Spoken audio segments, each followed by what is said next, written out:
Aujourd'hui, je m'intéresse aux fonctions de la danse, et ce depuis, je dirais, le Covid, mais bien avant le Covid déjà, puisque je me demandais pourquoi nous dansions en Occident et pourquoi nous dansions bien davantage dans le reste du monde.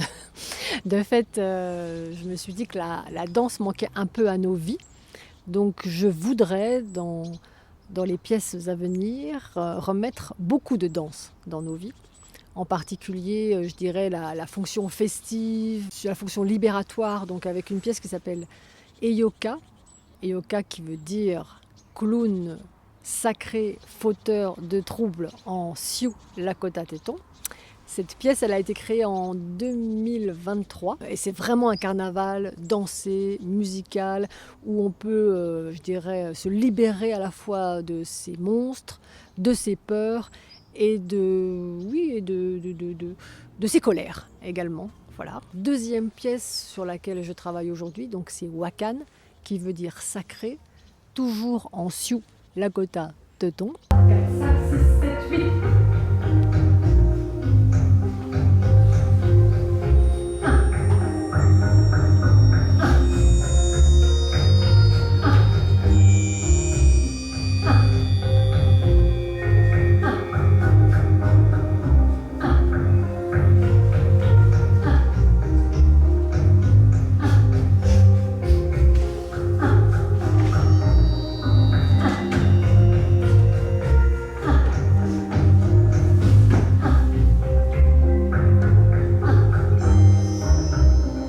Alors je dirais qu'il y a une thématique principale qui est celle du sacré, des danses sacrées, et donc du lien à tout ce qui nous dépasse, qu'on peut appeler Dieu, esprit ou que sais-je encore.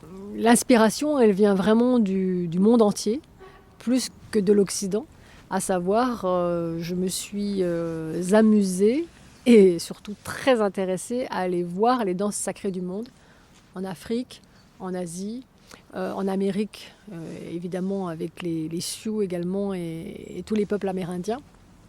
Et je me suis aperçue de quelques permanences que finalement nous essayons, nous, les danseurs contemporains français, de travailler à notre manière, selon nos références, nos corps et puis nos techniques. Donc quelques références ou quelques permanences, ce peut être l'idée d'être attiré et d'être en lien avec le ciel ou avec la terre. Ce peut être ce qu'on appelle la danse signée, qui raconte des épopées. Donc on pense au Bharatanatyam et aux danses indiennes en particulier. Nous avons fait le choix d'un texte, un texte unique, qui s'appelle Vanité, et qui est un texte à la fois mystique, philosophique, sur notre être au monde, et puis l'importance que l'on peut donner à notre passage sur Terre, et puis le fait que nous allons retourner de toute façon à la poussière. Donc ce texte-là, par exemple, a été traduit mot par mot, ou presque, par les danseurs, qui ont choisi des phrases qui leur parlaient, et tout ça pour retrouver une danse narrative, je dirais à la française. Mais nous cherchons aussi, par exemple, à retrouver l'idée de procession, donc quelque chose qui peut très bien s'accorder avec le sol, puis prendre un peu de hauteur, mais surtout avancer dans une espèce de cycle continu de phrases chorégraphiques. Nous avons également essayé de mettre en lien l'idée de fragilité et l'idée d'équilibre à celui de pureté, voire même de paix et de sérénité. Donc ça, ce sont plein d'improvisations en cours sur l'idée que les corps fusionnent et ensuite s'arrêtent miraculeusement dans un équilibre commun. Il y a aussi la question des saveurs du monde, c'est-à-dire que dans la danse indienne, on parle souvent de rasa, donc 9 rasas principaux qui sont les saveurs de l'âme humaine. Et finalement, être Dieu, convoquer les dieux, c'est aussi les vivre intensément, voire même de manière presque parfois exagérée et grotesque. Donc toutes ces saveurs de l'âme humaine, on va essayer aussi de les représenter. Donc dans un style qui mélange presque l'expressionnisme allemand, pour ce qui est de nos références occidentales, le film muet, mais aussi, pourquoi pas, l'opéra chinois. Et je trouve il y a un lien de parenté, en tout cas dans cette forme d'exagération, danser et jouer.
J'ai voulu effectivement avec Wakan faire une pièce de groupe, de tribu, de confrérie. C'est-à-dire que je me disais qu'un solo, non, à moins d'être un ermite. C'est une autre façon de vivre le lien à la spiritualité.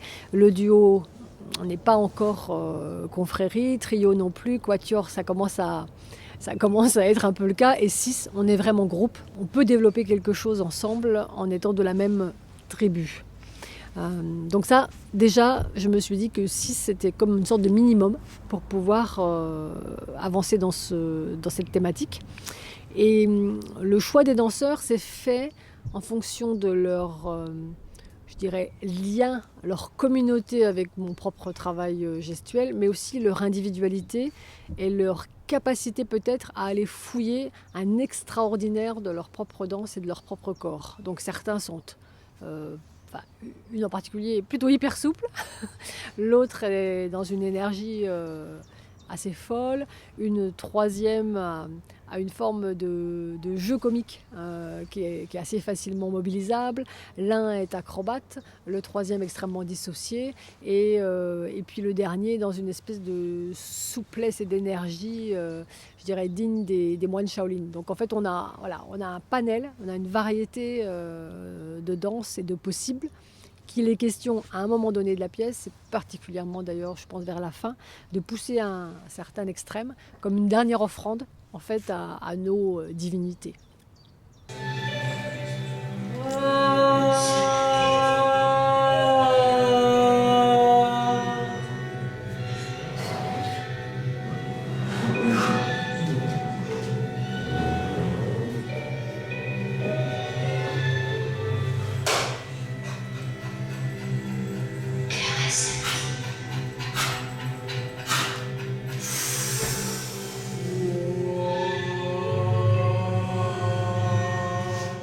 C'est une pièce qui est destinée à plusieurs types d'espaces, donc à la fois destinée au théâtre, puisque j'ai envie de faire en sorte que le théâtre ne soit plus considéré comme tel, mais plutôt comme le lieu d'une cérémonie, d'un rituel particulier auquel le public est convié et il en est aussi un tout petit peu l'acteur, dans le sens où il est baigné, je dirais, par les vapeurs, par la musique et par la présence des danseurs parfois parmi eux.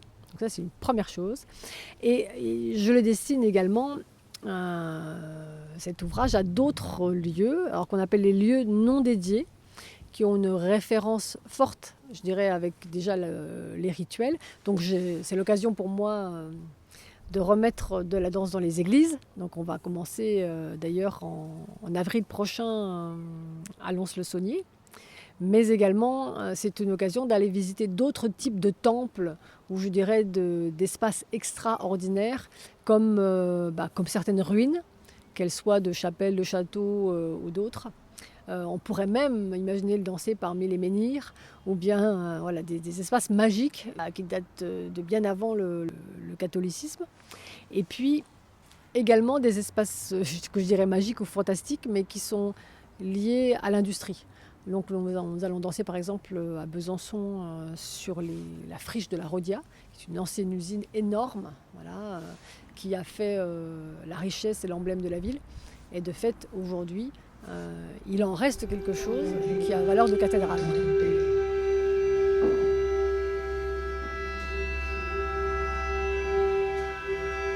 Que reste-t-il donc alors des peines qu'elle a prises?